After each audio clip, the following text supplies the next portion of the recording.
Good morning everyone, welcome back to my channel. আমি তিন্নি তোমাদের সঙ্গে আর একটা নতুন ব্লগ শেয়ার করতে চলে এসেছি। যে যেখান থেকে আজকের আমার এই ব্লগটা দেখছো, আশা করব তোমরা সবাই খুব ভালো আছো আর খুব সুস্থ আছো। আর আজ ব্লগটা সকাল 10টা থেকে শুরু করলাম। আশা করব ব্লগটা তোমাদের ভীষণভাবে ভালো লাগবে। আর আমাদের মিশু হওয়ার পরে প্রায় এক সপ্তাহ মতো ও বাড়িতে ছিলাম। তারপর আবার এখানে অনেক কাজ আছে বলে চলে আসতে হয়েছে। কিন্তু মনটা আমার মিশুর কাছেই পড়ে রয়েছে। শুধু মনে হচ্ছে যে এক ছুটে মিশুর কাছে চলে যাই। মনটাও খারাপ লাগছে, ভাবছি কয়েকদিন বাদে আবার মিশুর কাছে চলে যাব। সকালে উঠে এত গরম লাগে যে সকাল সকাল স্নানটা করে নিই। আর স্নানটা সকাল সকাল করে নিই বলে সেই কারণে গোপালকেও তাড়াতাড়ি স্নান করি আর খেতে দিয়ে দিই।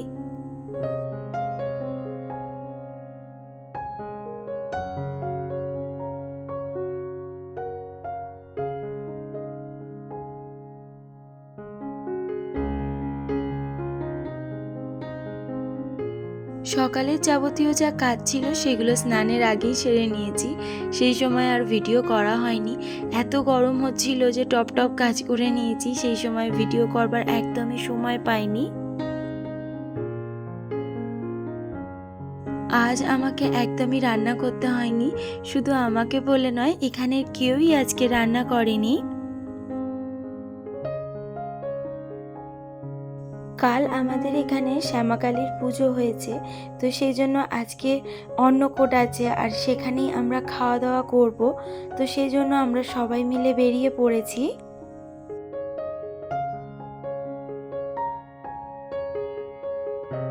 মন্দিরে এসেই মাকে একটু দর্শন করে নিলাম। আর কাল রাতে কিন্তু এসে এখানে পুজো দিয়ে গেছিলাম।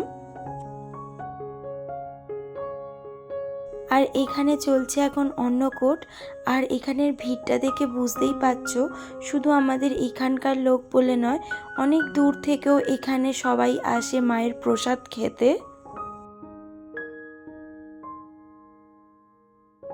আর এখানে তো মারাত্মক ভিড় হয়েছে। আর এখানে অনেক পরিচিতর সঙ্গে দেখা হয়ে যাচ্ছে। আর পরিচিতদের সঙ্গে দেখা হলে তো গল্প জমিয়েই হবে, এটা তো খুবই স্বাভাবিক।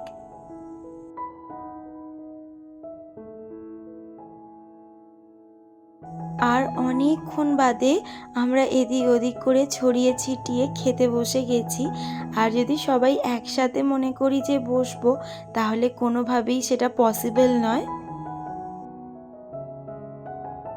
অনেক রকমের ভোগ ছিল আর সবটাই নিরামিষ। আর অসাধারণ সমস্ত খাবারগুলো খেতে। খাওয়া দাওয়ার পরেও আমরা অনেকক্ষণ গল্প করেছি। তারপর এখন আমরা বাড়ি চলে যাচ্ছি। আর আজ তোমাদের দাদাও বাড়িতে আছে, সেই জন্য আমার কোনো অসুবিধা হয়নি, রান্নাবান্নাও করতে হয়নি, ও এখানেই খেয়ে নিয়েছে। ঘরে আসার পরই ইলেকট্রিকটা গেল চলে। আর তোমাদের দাদাও আছে পুকুর পাড়ে, তো সেই জন্য ভাবলাম একটু পুকুর পাড়ে ঠান্ডা ঠান্ডা হাওয়া খেয়ে যাই।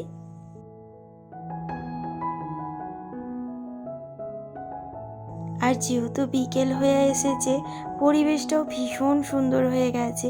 আর এখানে এত সুন্দর হাওয়া আর এতটা ঠান্ডা পরিবেশ যে এখান থেকে উঠে আর ঘরে যেতেই ইচ্ছা করছে না।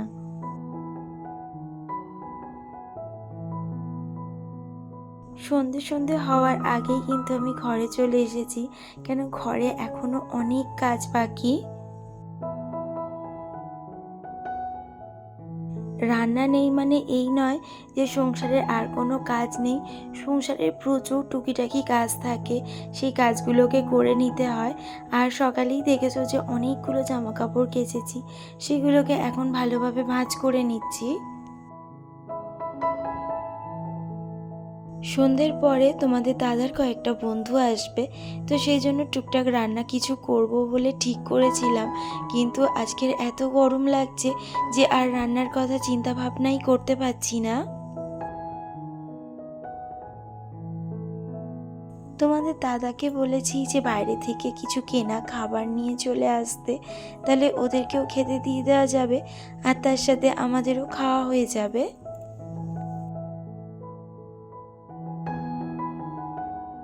আমি কিন্তু রান্না করতে ভীষণ ভালোবাসি। বাইরে থেকে সেরকম কেনা খাবার খেতে আমার খুব একটা পছন্দ নয়, কিন্তু সারাক্ষণ রান্না করতে করতে না, যেদিন একটা দিন রান্নার ছুটি পাই সেদিনকে যেন মনে হয় আর রান্নাটাই করব না।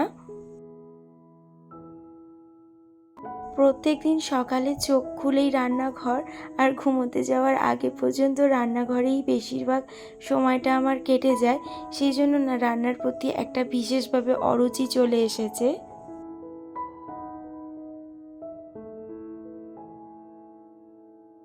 খাওয়া দাওয়ার পর্ব মিটিয়ে এখন চলে যাচ্ছি ফাংশন দেখতে। আর ওখানে কিন্তু বড়দি আর সোনু মানু অনেকক্ষণ আগেই চলে গেছে। ওরা ভীষণ বায়না করছিল, সেই জন্য দিদি ওদের আগেই নিয়ে চলে গেছে।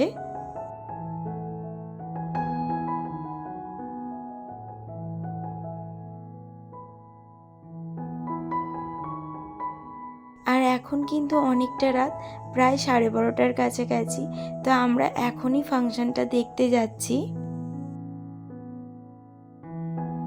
আর এখানে আমার সমস্ত বন্ধুদের সঙ্গে দেখা হয়ে গেছে, যদিও আমরা ফোন করে প্ল্যান করেই সব একসাথেই এসেছি।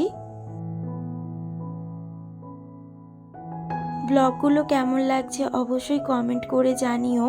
ভালো লাগলে একটা লাইকও করো।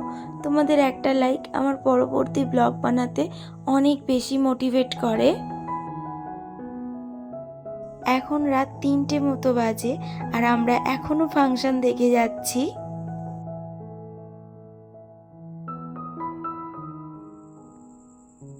আর এখন তো অনেকটা রাত, বাড়ির সবাই ঘুমিয়ে পড়েছে। আর এই সময় আমি আর তোমাদের দাদা এখন বাড়িতে ঢুকলাম। আমরা আসার অনেকক্ষণ আগেই বড়দিরা চলে এসেছিল, আর আমরা একটু লেট করেই যদিও ফিরলাম। আর যারা নতুন বন্ধু আছো তাদের সবাইকে বলবো চ্যানেলটা সাবস্ক্রাইব করে চ্যানেলের পাশে থাকার জন্য। আর আজ ব্লগটা এখানেই শেষ করছি। সবাইকে গুড নাইট, সবাইকে টাটা। কাল আর একটা নতুন ব্লগ নিয়ে হাজির হয়ে যাব। সবাই খুব ভালো থেকো, সুস্থ থেকো।